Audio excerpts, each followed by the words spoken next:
Thank you, Minister. Deputy Flanagan has the next question, number 87. Thank you. Take two. The Minister at this stage should be aware of the issue that I'm questioning him about all the way back as far as November 2012. And at this stage, one couldn't be blamed for getting a little impatient that nothing is happening. And the people who came to me and reported the suspected or the alleged weight volume fraud at this stage are wondering, is anything going to happen about it? In fact, the conclusion of one of them was that the way things are at the moment, he used to be sorry to see people leave this country, but actually his conclusion at the moment is the quicker they get out, the better for their own good. Thank you, Terrible Minister, to hear that. 87. Well, I'm also sorry to hear that, and I certainly don't agree with it. But people will have their views.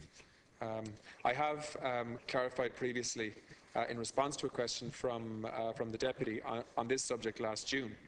This matter relates to alleged fraud irregularities, which are not specifically about Coilte, but which have a wider sectoral perspective.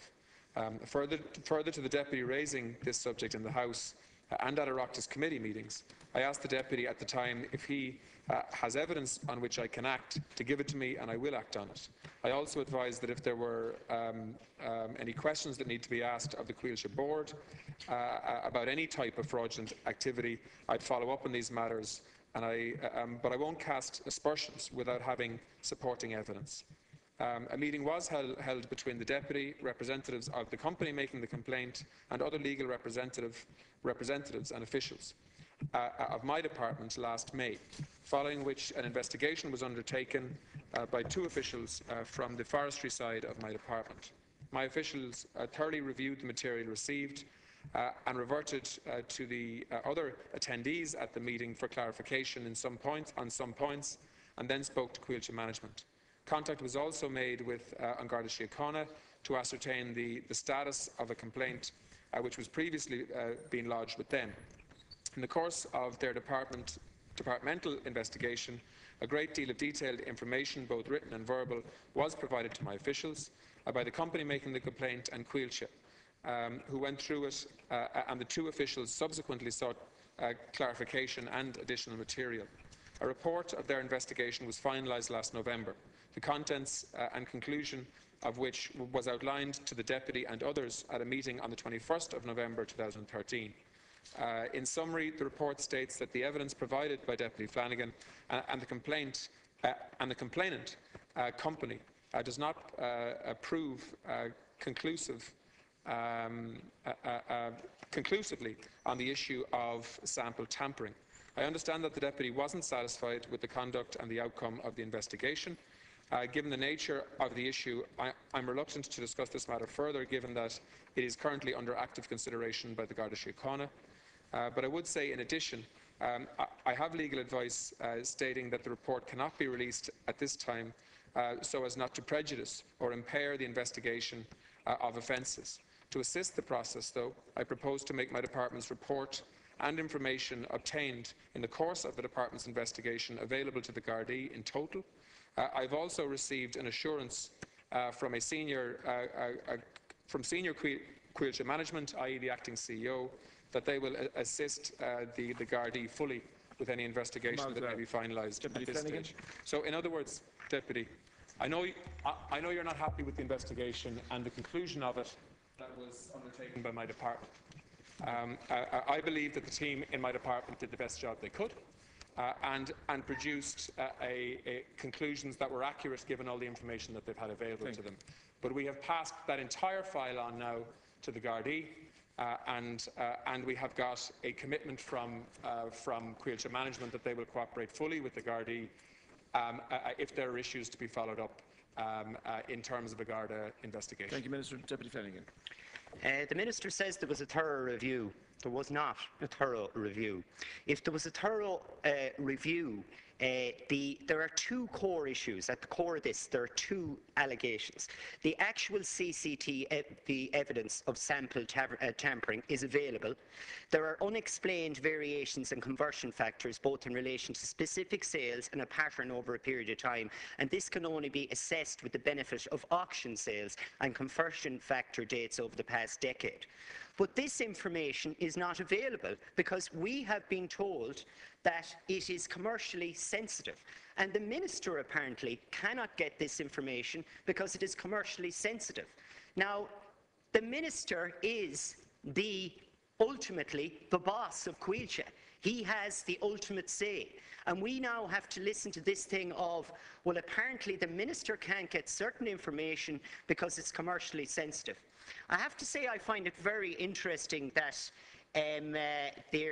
this thing isn't now closed, because that is what we were told by the department officials, that it was over and done with. Now, this government are very good at making play, and rightfully so, over the e-voting machines, €50 million wasted, etc. We are talking about a larger amount of money here, and all we are getting is stonewalling. We need to get this dealt with. You say the Gardaí, I'll finish on this one. You say the Gardaí are dealing with it. The Gardaí are waiting for Coilte to make a complaint, but Coilte are refusing to make a complaint. Now, if someone robbed my house in the morning and I was afraid to make a complaint to the guards about it, you'd have to suspect there was something suspicious going on. Minister. Look, you know, the Deputy is frustrated because he's not getting the answers that he wants to get.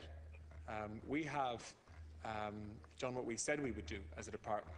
We have examined all of the files that are available to us, and the conclusions of that internal investigation in the department was that the accusations that are being made couldn't be stood up by the facts that we had available to us. We've given all of that information now to the Gardaí, because they're the appropriate investigative body if the law has been broken here. And I'm not quite sure what else the Deputy wants me to do apart from handing over the full files to do that. I'm not going to cast aspersions on Coilte or anybody else for that matter unless I have the full evidence to back that up. Instead, what we've done is we've given all files to the appropriate body to investigate whether there was any either wrongdoing or breaches of the law, and that's where the matter now stands. Thank you, Minister. Final supplementary. This is a farce, nothing else but a farce. You're saying the full information. You are the person who can get them the full information, but the argument is being used that you cannot get this information because it is commercially sensitive. In the meeting, your official said that the investigation was closed and he was bringing the meeting to an end, and that was it. So now the situation has changed again. It is remarkable that when the auditors were interviewed about the information that they had on variations in patterns in one area, from one area of the country to the other, that they were not interviewed and asked those questions without Coilte being present. And we are told that really you couldn't do that because ye don't employ these auditors. You expect us to believe this, do you? But sadly, there's so much going on at the moment with CRC, Irish Water, the Garda Síochána, that even a problem that potentially could be costing us €85 million and more, it doesn't even get a hearing. Thank you, Deputy. Your lucky day, Minister. Minister, final reply. Sorry, Deputy. This has got a hearing. Just because it's not getting front-page news coverage of it seems to frustrate you. Front page coverage. That is how you Please, Deputy. Deputy Flanagan, finish. We have already reacted. We have already set up a number of meetings with the Deputy, with the company that has made complaints, with our department. We have already had an internal investigation in the department, which hasn't given the Deputy the answers that he wants. And so we now have passed on all of those files to the appropriate body, which is the Garda Síochána, to investigate whether or not the accusations that are being made are actually true. And Coilte have said that they will cooperate with that fully. So, I mean, you know, that is, if that's not satisfactory to you, Deputy, maybe you don't trust the guards to do their job in this issue. Please. We're in the last. How can you be in charge Sorry. of a company and claim the information Deputy is personally Flanagan. sensitive, so you can't get it out? Thank you. The Minister has concluded.